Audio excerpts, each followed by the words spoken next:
what you want, when you want it, where you want it. This is The Mesh. Footcandle Films. Film news and reviews from two guys who really like movies. This episode is brought to you by the Footcandle Film Society.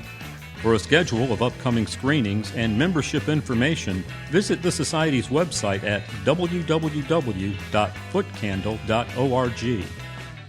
Hello everyone, welcome to Footcandle Films here on themesh.tv. I am Alan, and over across from me is Chris. Hello, podcasting land. Chris, how you doing? I'm doing really well. You ready to brush up on your foreign languages? Because we got a lot of them to use tonight. This is true. We're going to be reviewing two movies. Both of them foreign films. One of them is The Great Beauty, which was the winner for Best Foreign Picture in this year's recent Academy Awards. We'll be talking about that film, followed by the Saudi Arabian film Wadjda, which was from earlier in the year, was also Saudi Arabia's entry into the Academy Awards. Did not get a nomination, but we still had an opportunity to see it just recently. So we're going to talk about both of those two films, the very different, interesting cultural experiments that those films are. When we get back from those two reviews, we're going to talk a little movie news. Speaking of the Oscars, we're going to recap very quickly just some of our thoughts and reactions to the Oscar ceremony. Chris, you and I gave our Oscar picks at one of the previous episodes. We did. We got to look and see how we did. And our listeners may remember that there's a contest that went with that. I know. Yeah. And I'm already dreading getting to that section of the show. Right. And then we'll finish up the show with our online recommendations or films you may have missed that we want to highly encourage you to check out when you have a chance. So, a lot of stuff going on in the show, a lot of foreign language names to butcher in the descriptions of the shows. So let's get right on into it with our first review of the Academy Award-winning film, The Great Beauty.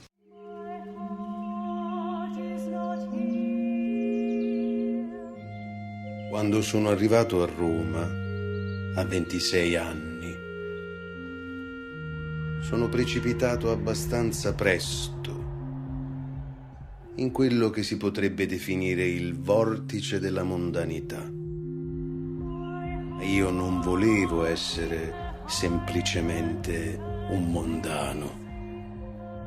Volevo diventare il re dei mondani. Chris, in our film that we actually just saw minutes ago, I mean, honestly, we just left the movie theater from seeing this film, The Great Beauty. 2.5 hour film, a lot of stuff to process, a lot of stuff to digest here.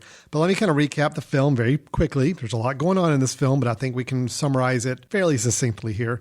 We follow the character Giuseppe Gambardella, who is an Italian man living in Rome, and he just hit his 65th birthday. He is the pinnacle of the high life in Rome. He has rooftop parties that are just known throughout the city. He beds women on a frequent basis all over the town. He's a writer who had a very successful book back in his 20s or ages 20, 30s. And it's just kind of been coasting through life after that. He's got the great life. He dresses exquisitely. He's got a great little Playboy mansion up on the top of the building. But by the time he turns 65 and after that, he starts to experience things around him where he questions a lot of his life and who he is and what he wants to be. That's about the best I can sum it up. I think that's fabulous. Yeah. Goes a lot more directions than that over the course of 2.5 hours, but that's it in a nutshell. This was Italy's entry into the Academy Awards for Best Foreign Picture this year, and it did win. So, Chris, my question to you is very cliche, but why not? I don't know if you've seen any of the other films that were nominated for Best Foreign Picture, but only one. Okay, but let's just say, face value, watch The Great Beauty. Did it deserve to win? Absolutely. Yep. Yeah, absolutely. Without a doubt. This is going to be a very non-confrontational review right here. I can go ahead and tell you. Please tell me why. I'd only seen one other entry, and it was The Hunt. Okay. And that was a good film, and we'll discuss more about that when we get to reviewing the Oscars later in our news section. But this movie, to me, was like if David Lynch had done Tree of Life, but had been told, you can't do a lot of really freaky stuff, but you can have as much nudity as you want. And he's like, okay. And you need to shoot it all in Italy instead of like some town with a lot of trees. You got to shoot it in Italy. You can make it as weird as you want, but, you got to tone down the nudity and stuff. We're not, as weird, but less weird, but as much nudity. So that's this movie. And I love David Lynch. So did I love this movie? Absolutely. It reminded me of Holy Motors.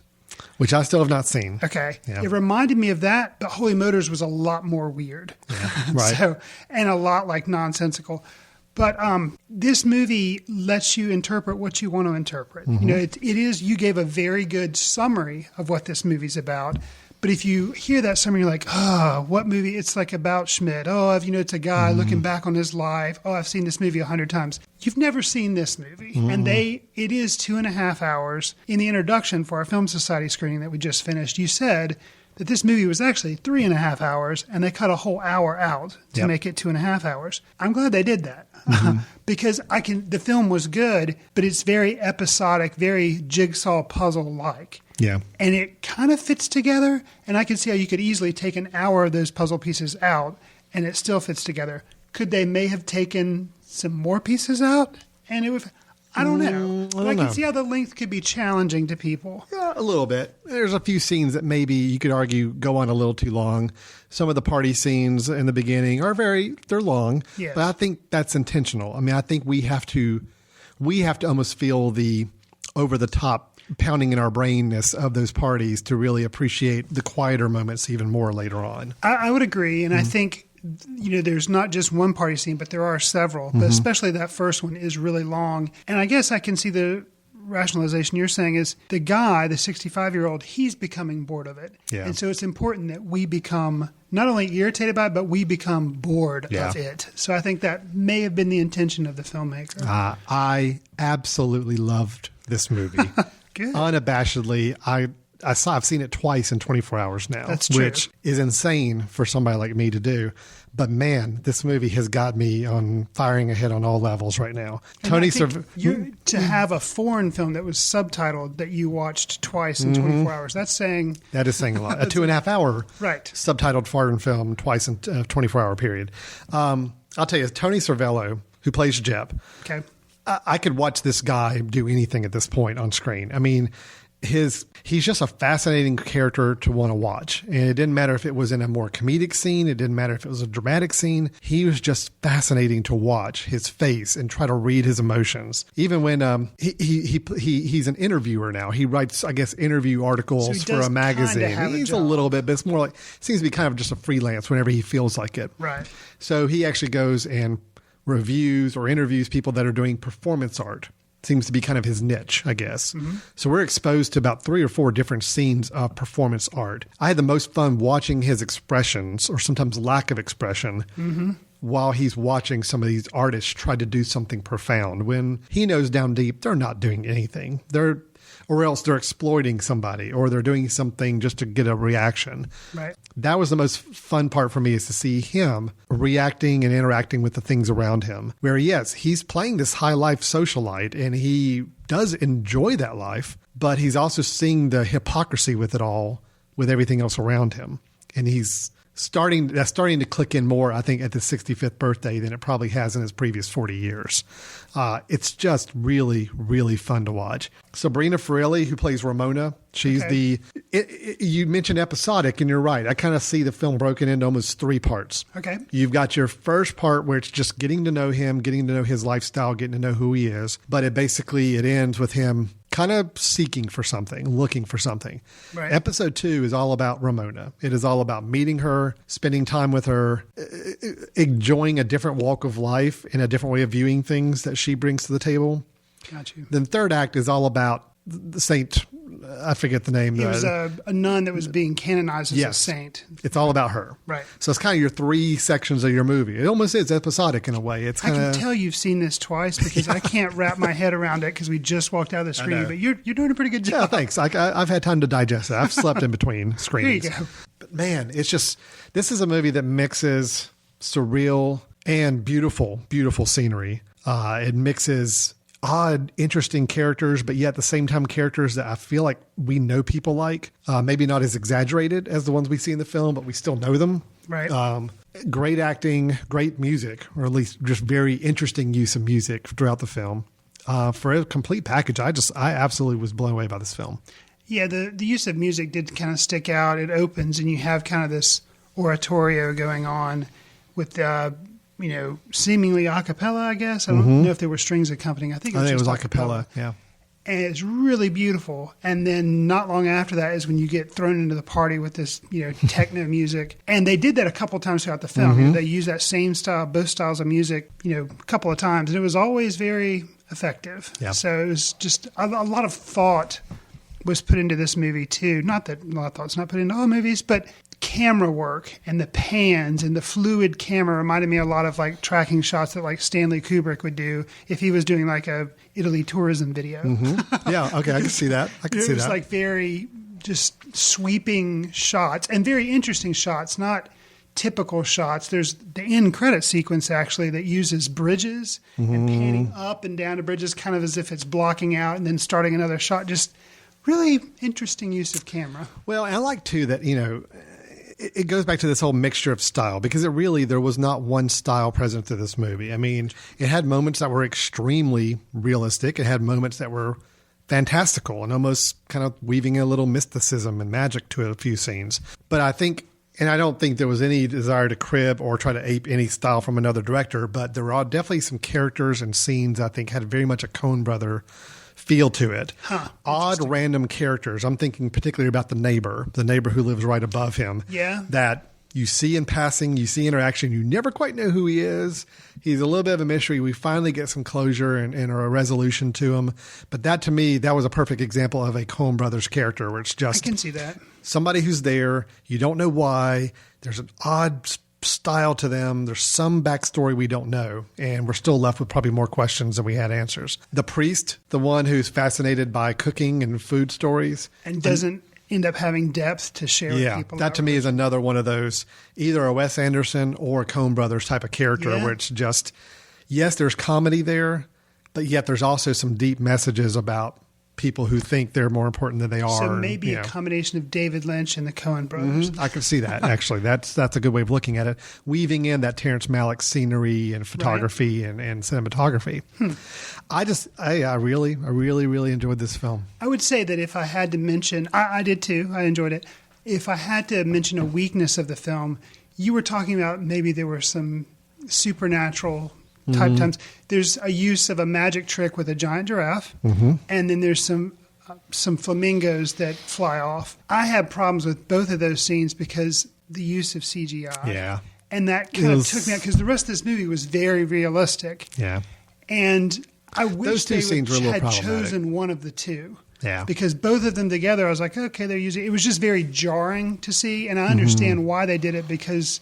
Well, they're trying to animate real animals, and unfortunately, it's tough to do. Yet. And you can tell that they're animated and scenes. You can just tell that they didn't really move as naturally as you would expect them to. And I know this sounds like this sounds very petty, and it is. Like I say, I love the movie, but I feel like at least in the giraffe instance, they could have pulled it off without having to do it anyway. They could have used a real giraffe, and then through cutting away, it seems like they could have made it. I'm kind of surprised they did something animated with the giraffe because you would have thought they could have done something with that. Yeah. A real one. But yeah, those were exactly very minor thing. But I agree with you. Those were a little problematic for me. I think outside of that, though, I mean, I can't think of a complaint on this film. I can't think of anything I would change or readdress at all. I'm gonna make a pitch for the tagline. No, it can't be the tagline of the DVD because then it would kind of ruin the whole movie. But maybe I'll do a pitch for some DVD commentary.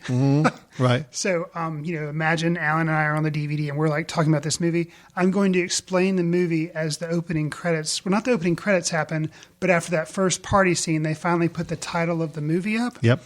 And basically it's, The Grand Beauty, but it's set in Italian and you see it kind of reflected behind the city, almost as if the city lights are generating this title. My interpretation of that is that's what this writer guy doesn't really understand. He's looking for something. He's searching for beauty. And it's basically all around him. And life is what the grand beauty is. And you just have to kind of open your eyes and enjoy, people dying, people being born, bad things happening, good things happening. And it's kind of that is the grand experience. And that's why I feel like they did the title that way is because it's kind of setting it up that this is the grand beauty. This is the whole thing. Well, I will say I could see that. Absolutely. There are some flashback scenes that take place on a cliff with a lighthouse and swimming and girls watching him swim. I thought were just exquisitely done, especially I don't feel like I'm giving anything away with this, but the first time we cut to one of these flashbacks, we see Jeb as the age we know him, the 65-year-old, swimming, and you're kind of jarred for a second thinking, okay, what's going on? He's out swimming in the ocean. There's a bunch of girls watching him on the side. About the moment when he comes back up out of the water and he's a young version of himself, and you realize the girls are from the 1950s, 60s. Right. And then you realize that the one girl sitting there is the one that's been in a photograph earlier in the film, and it was his first love. That moment of all that starting to come together is just glorious. I mean, all the flashback scenes I thought were really, really well done. They were well shot. They had enough of a dreamlike quality to them. Just great shots. Well, and I think that's the thing about this film, that even if you don't appreciate, you get annoyed by the subtitles, or you get annoyed by the length of the film, or you get annoyed that it's too disjointed, you can still see some of those set pieces like the dream sequences, or I really enjoyed the performance art pieces. Yeah. I really liked all of those. The very first one was kind of ludicrous, but they actually get more and more meaningful as the film goes on. Yeah. The one with a little girl having to paint, kind of like in a Jackson Pollock style, that I thought was really powerful. And then there's one that consists of all these photographs that are taken every day for a year. That was really awesome. Definitely. He's interviewing these performance artists, and he holds them in a lot of contempt. He kind of sees through the ruse a lot of time, especially the very first one we come into contact with, which was just ridiculous. And the second one, which is like a portrait with a guy throwing knives. Yeah, exactly. It's just it's dumb. I mean, he's not condemning the art. He's just saying people who try to find too much meaning in some of these high mental performance artists, there's nothing there. There's nothing to it. But the one that gets to him is the last one we see in the film, where he's actually, like you said, he's interviewing a gentleman who has taken a photograph of himself for every day since he was 14, and he was continuing what his parents had done up until that age. Right. So you have an entire lifetime of every photograph every single day he's been alive, and just watching Jeb pass through this and how it's affecting him. And he's was 65, and he's just had a birthday. Yeah. And, a lot of things are starting to come into focus for him. This movie had laugh out loud, really funny moments, had some very, very frank, honest dialogue, especially among 50, 60-year-olds who are kind of reviewing their life and comparing their lives a little bit, and a lot of hard, cold facts come out and as they describe themselves. I think Jeb even had a comment as he was basically criticizing one of his friends for a life that she was leading, which was a brutal scene. Yeah. But the end of that scene was that dialogue. He's telling her, he says, instead of trying to hold yourself up so high and look down on us, you ought to be admiring us. You ought to be like at our level. You ought to be, we're all in tatters. We're all in the same spot. You ought to be appreciative of us for it. And that was so telling, because everybody in that room hearing that, it's like silent acceptance. It's like, yep, he's pretty much right. Yep. Yeah. And that was brutal to hear, and it was very truthful and honest. So you had those great moments of comedy and bizarre mixed with very, very real, honest depictions of people at crossroads in their lives, added to beautiful scenery with some very bizarre shots as well. It was a very interesting mixed film, and I loved every moment of it. I'm going to go back a little bit on something I said, but I still didn't like the CGI flamingos. But a key scene to me that was in that third part that you mentioned about the nun was, at first, she is kind of played for laughs. She's ancient. I think at one point they say she's 104. Yeah. And she's being canonized. They're going to make her a saint. And he's there ostensibly because they hope to be able to get an interview with her for the magazine. So he has her for a dinner party, and a lot of it's played for laughs, but she does have a scene where he finally does get to kind of be one-on-one with her a little bit and talk to her. And I really, really like that scene. And the flamingos, while fake, kind of do play a part, and I was actually ended up being okay with it. But I thought that was a very, very powerful scene where she kind of delivers a message about roots being important, and that was powerful. I could go on to this film for hours. I'm going to try to cut it off here in a second. But I will say one other thing I really liked about the film is it really played with expectations. Sure. And really diverted your expectations almost every step of the way. A couple of examples. The Ramona, the girl that we meet. In a strip club. Yeah. But we have a very much a Pretty Woman kind of scenario for a while, where actually it's the stripper with the heart of gold type of idea. And it's like she's going to kind of open his eyes up to being past the mediocrity and kind of look at things for what they really are. And then something happens in that relationship, and it's like it's gone. It's gone. You know, and it's like, and it just kind of ripped out from under you. And where you think you know where the movie is going with this character, it's like, nope, she's out of the picture now. Yeah. And that was very jarring. Sure. The woman that we talked about that Jeb kind of just brutally criticized and picks apart during a dinner get together, comes to find out at the end they're dancing and they're friends. I mean, they just completely got each other's throat and just really picked each other apart. They still in the end were friends and, played with those expectations of those relationships as well. Right. The nun, or the woman who's going to become a saint, like you said, right, looks like it's going to be comic relief for most of the scene. And then come to find out she's one of the most impactful characters on Jeb. Mm-hmm. So it's just you're playing with what you expect or where you think the film's going. It does a great job of diverting those just about every time it can. So I said it was worthy of winning the Oscar. You're saying absolutely. Absolutely. It should have gotten Best Picture. Honestly, I think, I think it could have been in the running for me as Best Picture overall. I guess Life is Beautiful was a foreign film that won for Best Film. It did win, yep. Mm-hmm. So it's possible. It's been done before, and it should have been. Now, I'm not saying 12 Years a Slave is not a bad. It's a good film, but sure, this one got to me a whole lot on a deeper level than 12 Years a Slave did. So that's The Great Beauty. I don't know when it comes out on iTunes, DVD, or anything. It should be relatively soon because it has been out for a little while. Sure. But it's a 2013 film, so here we are, 2014. You should have some ways to see it pretty soon. If anything we're talking about has sparked your interest, we both wholeheartedly endorse it and recommend you check it out. So let's change cultures, let's change environment and everything as we go on to our next film, which is the Saudi Arabian film Wadjda. وجدة تعالي بسرعة. بكرة تعالي بعباية على الراس. يما قبل حصة قالت لي البس عباية على الراس واغطي وجهي. حركات. طيب وش رايك نزوجك؟ ما يضحك. أقول وجدة غيري جزمتك المبهذلة هذه.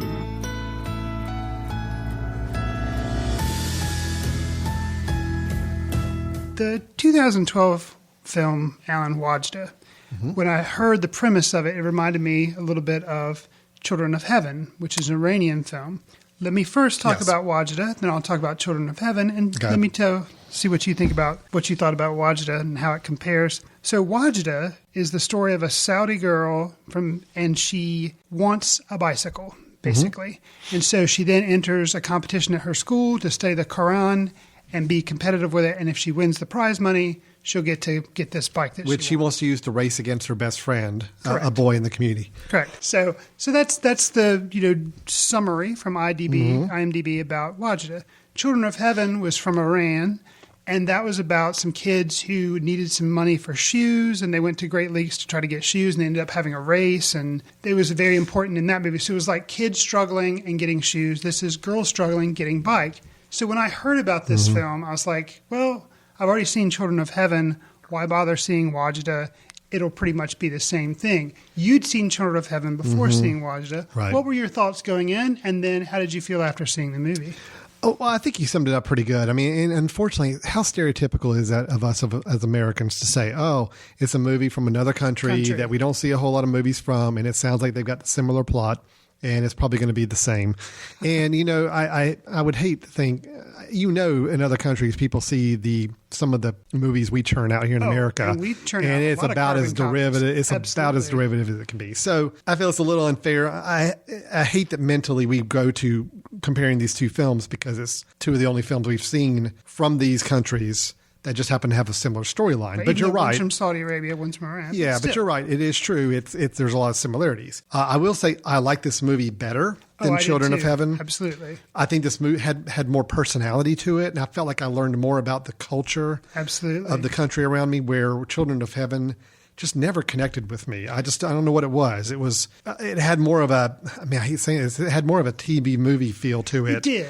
As opposed to Wadjda, it felt like a real older film. Than this film. This is 2000. Yeah. But this film really felt like a film. And, I agree. But I will say I liked it. I mean, I didn't love it, but I did admire it probably more than anything because the background of this movie is this was the first film to be completely made in Saudi Arabia. Which is amazing in itself, but also the first Saudi Arabian female director to make a film, which is knowing the Saudi culture is really, really an accomplishment.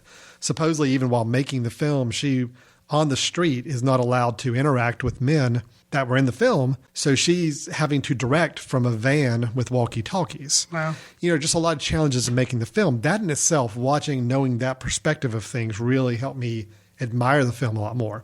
But overall, I liked the film. I thought it was good. It was a good movie. Considering the situation it was produced under, I thought it was an incredible accomplishment. Well, I'm on the same page with you. I appreciated this film much more than I did Children of Heaven. And I kind of set that comparison up because I actually was glad that it way exceeded my expectations because it was much more than just a similar film.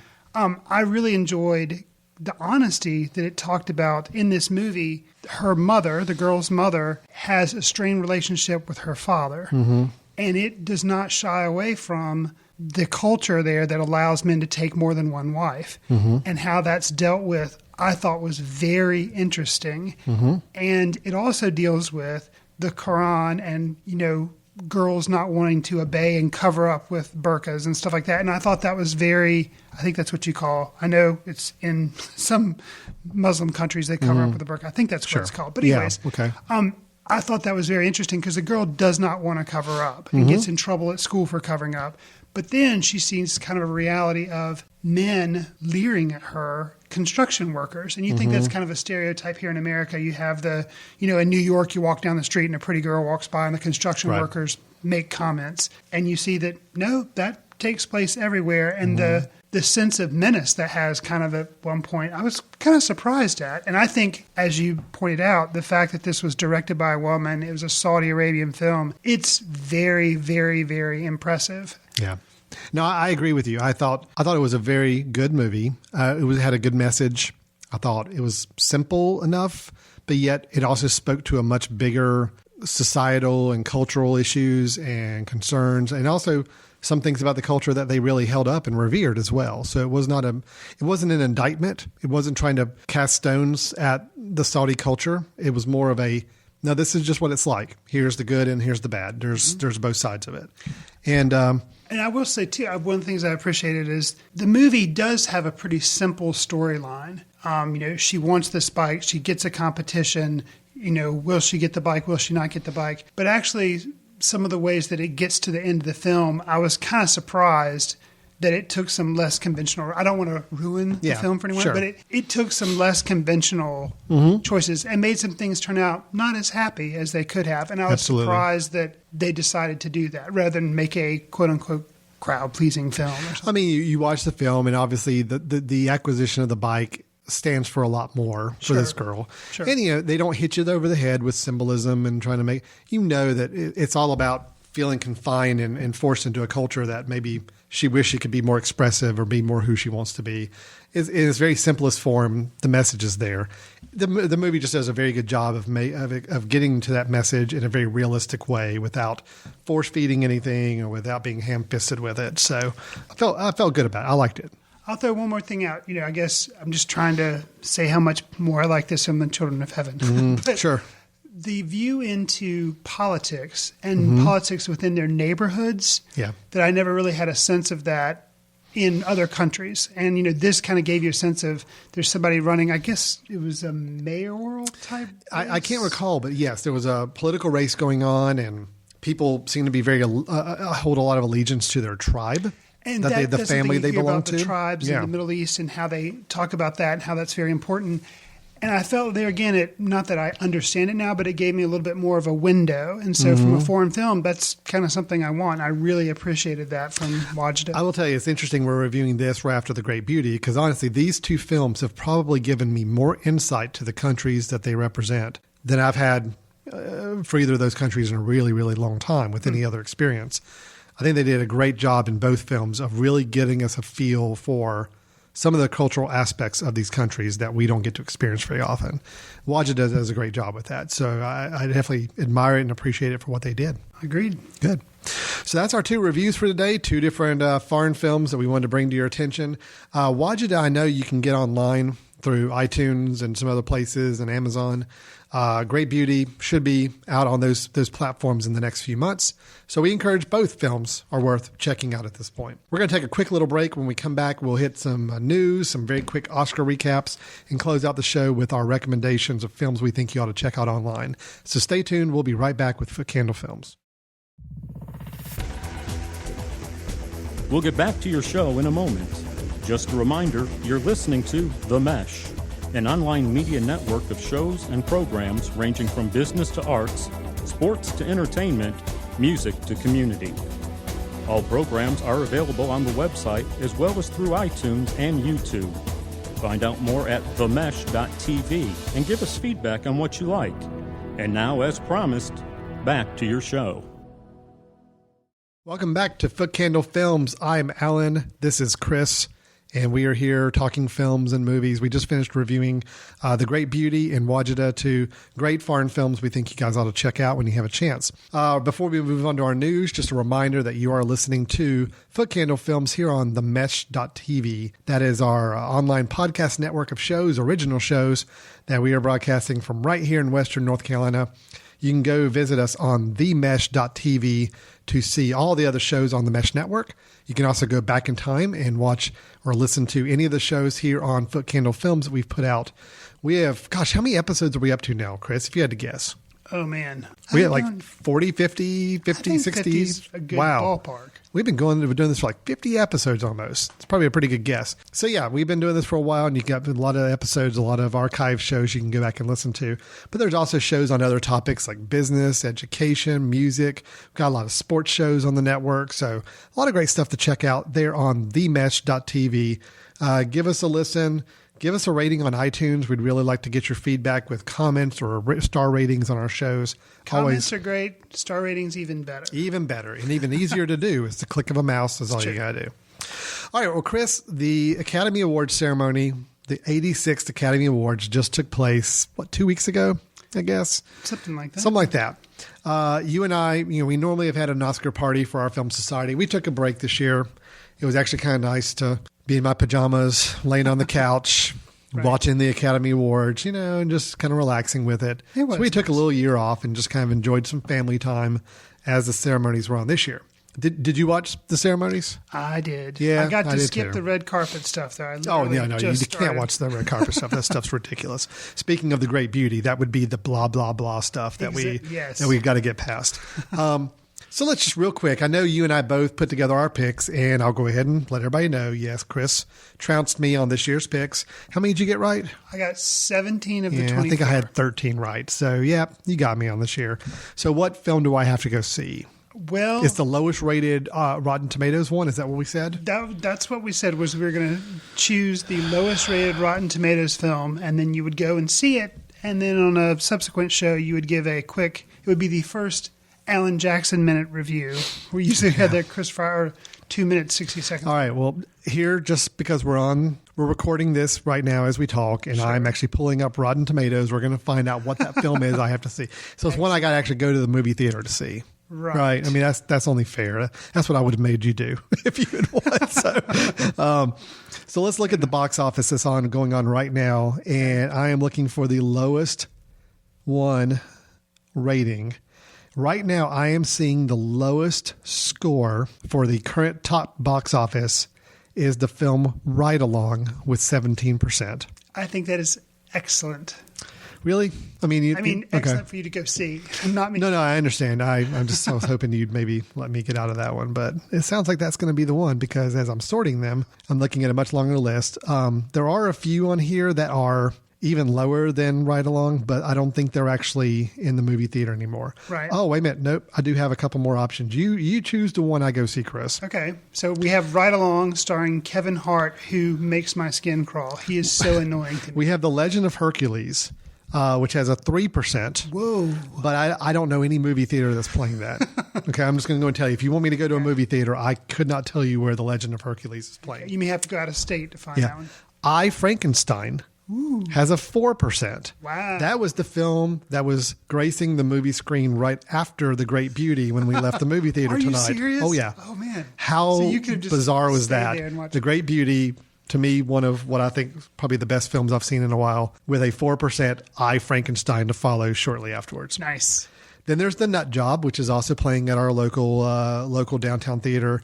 And then we've got Ride Along. So of those 4, which you want me to go to? Well, of those 3 that I could see, Ride Along, The Nut Job, or I, Frankenstein, which one do I have to go see? You know what? The nice guy that I am, I'm going to let you pick because it's going to be kind of choose your poison. So, Well, I'll go ahead and tell you, I'm going to pass on animated Nut Job just because I think that's a cheat. I think that's an easy way out. okay. I think you got because it's probably the shortest of all 3. Yeah, it's probably shortest and all, and I can guarantee it's going to be your pandering, typical animated family film. Sure. Make me go see Ride Along.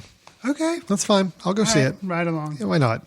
Okay. I will go see Ride Along, the 17% Rotten Tomato rated Ride Along. With Ice Cube and Kevin Hart. I will see it. Okay. And I will give a minute review on our next recording episode. Excellent. All right. You may be able to give the review in 15 seconds. But boy. okay. Yes. Excellent. Cool. All right. So that'll be 90 minutes. I will not get back in my life. Okay, good. Let's move on to some maybe higher quality films to talk about. And that would be the actual winners of the Academy Awards. We're not going to run through all the list here. I just want to kind of hit some quick highlights for you, Chris. Okay. Right off the bat, were there any surprises for you, like awards that just, wow, did not expect that at all? Yes. What was that? Right Documentary feature. Documentary feature. Yeah. Yes, that was one. I had picked Active Killing, Mm-hmm. and instead 20 Feet from Stardom won. Which I picked. I didn't. Oh, you did? I did. I got that one right. Oh, man. I did not Because I want. talked against it. Well, I did not want that one to win, Okay.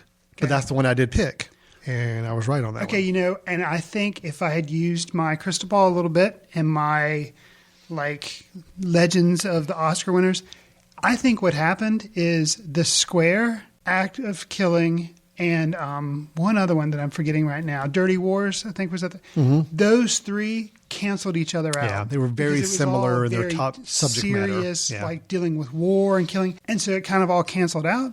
Cutie and the Boxer was okay, but between that and 20 Feet from Stardom, that was a much better film, and so I think that kind of worked its mojo, and that's I think why so it too. won. I agree with you. That's why I really honestly picked it, thinking it would win because I thought that one just I think rises above the depression and the war and everything else that these other films were going for. So, Understand. yeah. So other than that, was there any surprise? I was surprised at 2 others. Okay. Director, best director, going to Alfonso Cuarón. Surprised or disappointed? It's hard. I was surprised. Disappointed, it's hard for me to really say because I did pick it for a lot of the effects categories and cinematography. I picked it for a lot of other categories. And I guess when it came down to directing, I was thinking of him more directing the actors and that there wasn't really a lot of direction there, as opposed to him maybe having to direct the cameraman like, I want these type of movements so I can create these type of images. I don't know. I still feel like there were other better directed films, but I guess I don't know the complexity that it took to make the film. So it's hard for me to kind of wrap my head around it. Well, the whole digital cinematography and motion capture and CGI is really making it interesting to know whose role is really instrumental in making the film. I think. I agree with you. The director I think the director kind of just gets championed as the end result. I mean, who is responsible for kind of bringing it all together? And if they're looking at it from that perspective, then sure, Cuarón did a great job with Gravity. I just think, the special effects guys, which did win an Oscar, so they got recognized. The sound effects guys got recognized for it. Cinematography got recognized for it. So all the technical awards went to Gravity. And I think it was more a matter of, the director was still the one that brought it all together. But I do think maybe his vision. Yeah, but I do think these are going to pose some interesting questions in the years to come, because I could see somebody as a digital effects supervisor saying, I pretty much directed the film, because I'm plotting out all these visual shots. Does the director actually sit there and draw out exactly what the CGI shot is going to look like? Or does he describe it to the visual effects guy and the visual effects guy creates the scene? That's where that questioning is of whose role is what. Well, and it's kind of an interesting thing too. Last year, Life of Pi's director Ang Lee won for Best Director, I think. And I was shocked at that. But for the similar reason, Argo won for Best Picture, and it was kind of like, what? Because basically Life of Pi was nothing to me but a spectacle of special effects, and I also didn't like the movie. Unlike Gravity, which I did like okay. Yeah. But so it was just, I don't know. It's an interesting thing now. Like, is Best Director now always going to go to like some big special effects spectacle for the director, and then Best Picture is going to go for what they really think is a good movie? I don't know. There's a little bit of a trend there. I think between that question and the one about motion capture that we tackled with Rise of the Planet of the Apes a couple years ago. Which has a sequel coming It does, but, that was a movie where somebody, what's the guy's name? Andy Serkis. Andy Serkis motion captured the lead monkey in the film. Right. And a lot of people claiming that, hey, that was a performance that actually could have gotten nominated for an acting role. And then the whole question comes up, was it the guy in the motion capture suit or was it the animators and effects guys who really made the role? It's a tough call. And I think we're seeing the same thing with directors in a heavy, heavy CGI spectacle film. So, all right, but moving back on to other Oscar winners, what was your other surprise? Got one more. Okay. And this was a disappointment and a surprise. And you're laughing because I know you know what I'm going to say. Best Original Screenplay, Her. Spike Jonze winning. I was just, obviously... You were disappointed because you didn't like the film. I was disappointed because I didn't like the film. I thought it was an interesting idea, but just thought it really fell flat. And so for that to win Best Original Screenplay, I was like, Best Original Idea? Maybe. Best Original Screenplay? No. Well, you and I disagree on that because I did like the screenplay. I was very happy to see Mr. Jones up on stage winning. It was a lot of fun. I thought it deserved it. It was the one I picked. I wanted it to win. I got those were two I got right. Wow. They were two of the few I got right, but I did get those right. I'll say for me, other than the ones you just mentioned, there were no surprises. Okay. I mean, everything you could have mapped out. 12 Years a Slave, Best Picture, sure. Best Actor, Matthew McConaughey. I was questioning whether it was going to go that way. I think the weeks leading up to the ceremony, that was kind of the heavy buzz, and I thought, well, that's probably where it's going to go.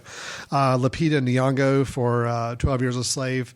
We both, I think, had her down. That. Yep, she deserved to win that. Kate Blanchett for Blue Jasmine. Yay, I picked it. Yeah, and I mean, that was, I haven't seen Blue Jasmine. That's one of the few. It's good. Is it? Okay. Yeah. So I felt like, I think we knew there was some good energy behind her going into the ceremony as well. Gravity getting all the technical awards, Frozen getting everything it could get. It was pretty predictable ceremony, I think, overall. True. The documentary was really the one that surprised me. I was really surprised at that. Was shocked as much as The Act of Killing was getting so much buzz and just so interestingly made and just such a story behind it. It's a shame it didn't get that recognition for it. So anyway, what do you think of the ceremony in general? I mean, just from I know we focus more on the production awards, the technical awards and all that, but from a pageantry side of things on the show, I mean, how'd you feel it went? I feel like it went pretty smoothly. I liked it better if you're going to try to compare hosts. I liked it better than when Seth MacFarlane hosted it the year before. Yeah. I thought it went pretty much as fast as it could. I didn't feel like they threw in maybe one or two mini montages. There were two montages that I thought were redundant and weird. They were both about heroes or both about something, and it was kind of odd. Yeah. I still don't understand when the biggest thing people complain about the ceremony is that it lasts too long. Right. Why in the world, as a producer of the show, you feel the need to throw in another 5-6 minute montage of films? To be honest, which they actually made this long too, which bothered me. The only montage that anybody wants to see or needs to see is the one that shows everybody who's passed away. Yeah. That's the one that I like every year. Well, because there's at least some meaning to it. Right. And I think cut out all the other montages. Yeah, I agree. Just have that one in there. This year it irritated me though because the big deal was the buzz before the Oscars. Bette Midler was going to sing on stage for the first time in I don't know how many years. Okay, fine. But I feel like she could have sung while that montage was going on. Mm-hmm. Yeah, and that's true. instead they had the montage and then brought her out just to perform Wind Beneath My Wings. I'm like, this is a boring music video. At least if I would have seen pictures of people who'd passed away during the year, it would have made it more interesting. So I felt like they could have done that. I will say the nominees for Best Original Song, having all four of those performances up on stage, I thought was really cool. Yeah, but it made me mad because they didn't do it for the song of last year, Man or Muppet, from the Muppet. No, I agree. It's a shame. They should always have the best original song performed. I would rather watch those 4 or 5 performances than to see more montages. Absolutely. So I thought showing all 4 performances of the songs was great. And all 4 performances were good to watch. I mean, they were fun, very diverse group of songs to enjoy. Did you notice that much that John Travolta massacred that one girl's name? I did not. I tuned these pompous actors out when they're up on stage. I really don't pay much attention to them. So I didn't realize until I read afterwards that he had butchered her name and felt really bad for her. So Yeah, I didn't actually notice that much either. Yeah. So all I remember is John Travolta looking at the crowd and saying, "I love you." And I thought, okay, that's creepy. well, he's kind of creepy. So He's got something going on there. So that's the Oscars. I enjoyed it. It was fine. I'm not a pageantry guy. I don't need the celebrities being cute and having, talking about how great life is and how fun their front row seats are and all that. I want to see the people making these films get recognized, and that's what I'm all about. I could have done without I thought the pizza gag was okay, maybe run a little bit long. The whole Twitter thing I thought was annoying. The Twitter photo. It's always upsetting to me that the first 2 or 3 rows you look at are always the big movie stars. Sure. And, the technical guys, the directors are normally tucked in the back. I mean, honestly, when you watch, like they call out best costuming. Honestly, they were in the back of the theater. It's like having to come up. Right. The documentary guys are way tucked around the corner somewhere. Sure. That's always a shame. I know you got to put the Brad Pitts and all that in the front row, but come on. It's just...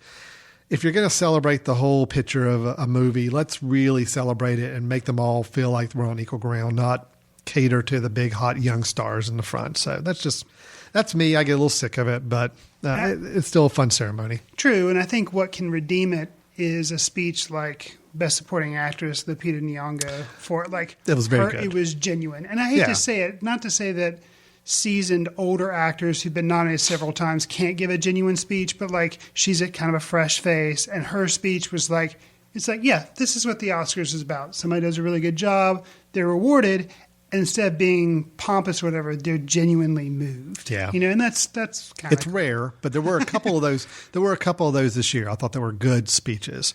I actually thought Matthew McConaughey was kind of fun on stage, Okay, admission, I fell asleep before his speech. Yes. And I have yet to watch it on YouTube. I liked Jared Leto's acceptance speech. Yeah, I thought this his was was good. interesting. So Matthew McConaughey, I only right. know what I've heard. Interesting. People seem to think that some people are slamming him thinking he was very like pompous because of references he made to like my like hero who I looked up to as myself. Well, that was a little, like, but I understand what he's saying. Okay. He basically said, I who do I look for? Who do I look to? I look to myself in 10 years. That's who I strive to be, and that's who I kind of try to. That's my hero. Okay. I know it sounds So you pompous didn't to take it say as- okay. I'm my own hero, but he's talking about setting high goals for himself all the time, which I understand. I get it. Okay. I thought he was honest. I thought he was pretty sincere up there. So Okay. for what it's worth. So I should watch his speech on YouTube? Well, you need to watch his speech, and then you need to watch Saturday Night Live do a takeoff on his speech because it is absolutely hilarious. Okay. So, yeah, it's fun. Awesome. So that's our news. I just wanted to talk Oscar a little bit. We'll kind of wrap it up with that. I think overall it was a good ceremony. Not a lot of surprises, but fun to watch as it is.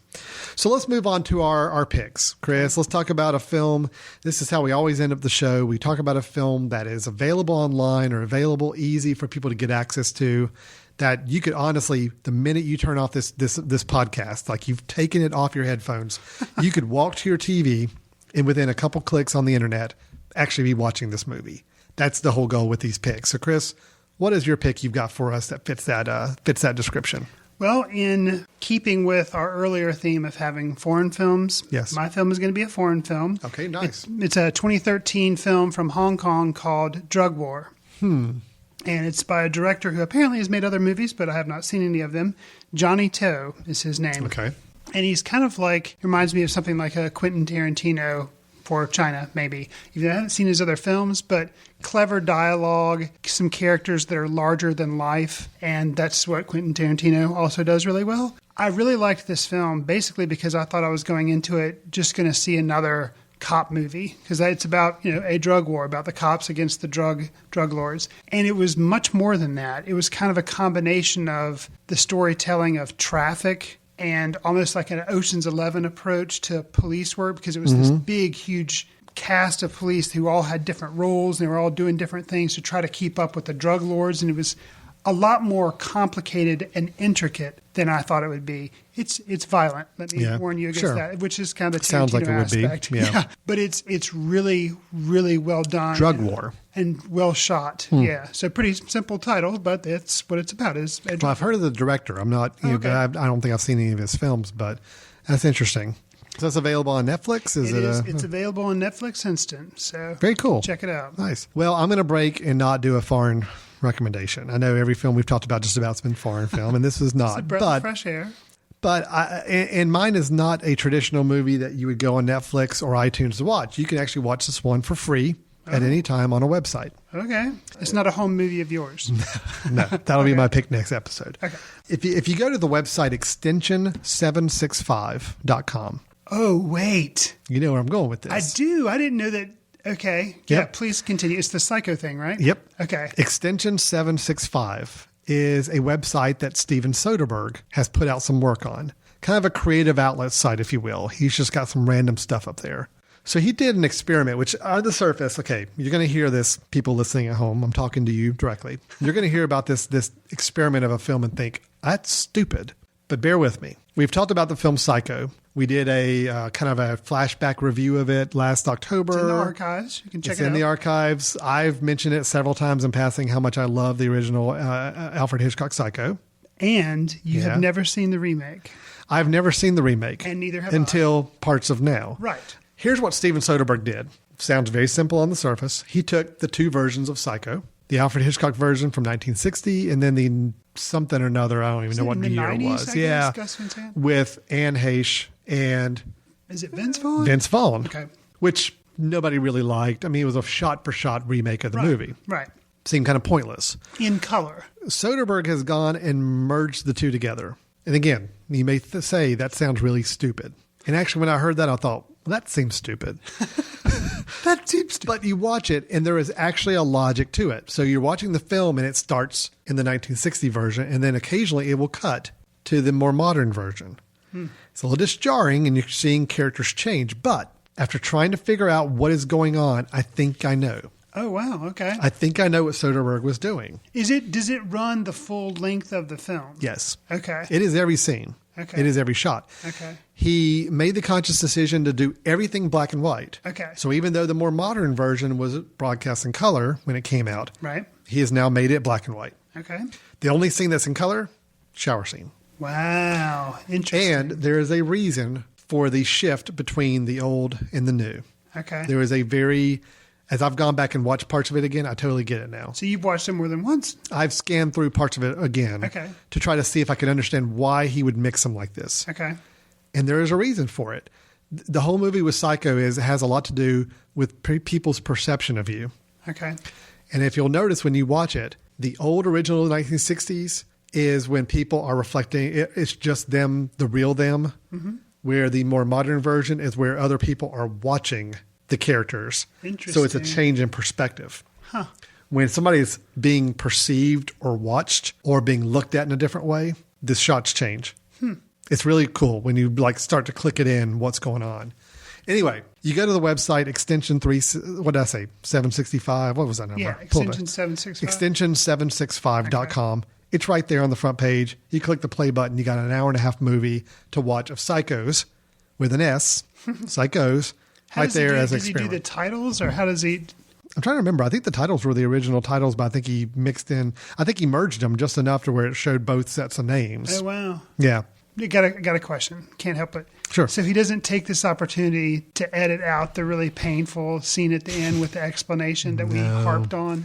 No, this is not. Does he use the color version of it, or does he? No, it's all black and white. No, does he use the original black and white version of it, where it's the guy lecturing us, telling us? I think it's a mixture of the two. Oh, really? Okay. Yeah, if I remember correctly, I think it mixes between the two. Okay.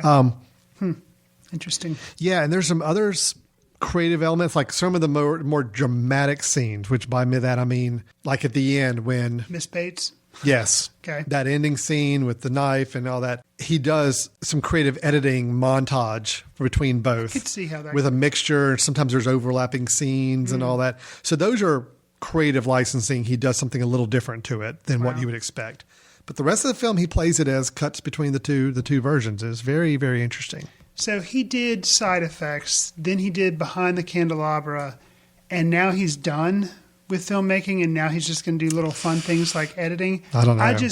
I haven't seen it yet, but I'm going to go ahead and say that I'm going to like Psychos, and I hope that he doesn't decide to quit because he's got so many good ideas. Well, he's still a creative guy. He's still one of our more creative filmmakers we have, that he's willing to take adventures and do something different. Right. Which I think, not enough directors are daring enough to try those things. So Agreed. Have you seen Behind the Candelabra? I have not. Yeah. I'm interested because I heard good things about it, but I have not seen. I don't know if it's streaming. It's not streaming on Netflix yet, I don't believe, but I don't know. I think you can purchase it in iTunes. I'm not sure. Yeah, no, I think it's available now. Yeah, you had to have HBO to see it at first, and have you seen it? I've seen parts of it. Okay. Yeah, I saw parts of it. I don't have HBO, but I was with somebody at their place where they did, and I turned it on and watched a little bit of it just to kind of get a feel for the tone of it and all. Gotcha. So, are you interested in checking it out at some point? I am. I'm not eagerly looking forward to seeing it. I mean, I really don't have any interest in the subject matter or anything. I could care less about, but the fact Soderbergh. The fact that Soderbergh's doing it, and I heard Rob Lowe is apparently amazing. So. Oh, okay. Well, that's our two picks. So we had Drug War, kind of following in our foreign film league, and then I took a detour and pointed everybody to an online experimental film of Psychos, merging the two versions of Psycho. So that's our picks. That's our show. Great Beauty. Big thumbs up. What was the other one we did? What was it? Wadjda. Thumbs up. Both liked it as well. Mm-hmm. Drug War, Psychos, Oscars. Good show. And don't forget, next show, without a doubt, Alan's going to review. What's the name of that movie? Ride Along. Ride Along. Yeah. Alan's going to take a ride along. Yeah. Oh, boy. Wait. Yes, I cannot wait till we record our next episode. That'll be awesome. So thank you so much for listening. We really appreciate it. If you have any comments for us, questions, you can go to themesh.tv and look up. There's a contact us form there. You can go and check out other episodes. You can leave comments on the website. If you're interested in what we're doing as a film society, just in general, to see what kind of films we've been watching and all that, you can go visit our Film Society website at footcandle.org. footcandle.org. Go there and you can see the films we've shown. You can see the films we are getting ready to show. So you can get a little bit of an idea which films we're probably going to be talking about more in our upcoming review shows as well. And I think that's the best way to contact us and get a hold of us. Apple iTunes, star ratings, comments, any way that you can help us promote the show, we certainly appreciate it as much as we can. We're also on Letterboxd. Oh, yeah, with Letterboxd. That's where we log whenever we see films. We actually put it up there. Chris is much better at writing some short little pithy comments and reviews than I am. I just give the star ratings and tell people when I saw the film. But if you're curious to see films we're watching, or if you are compiling your movie list and you want to share it with us, we'd love to find out what you're up to. So let us know if you're on Letterboxd, and we'd love to connect with you there as well. So for Footcandle Films, we're going to wrap it up. Chris, thanks a lot, man. It was a pleasure. Yep, enjoyed it as always. We'll look forward to talking to everybody in our next episode. See you in the ticket line.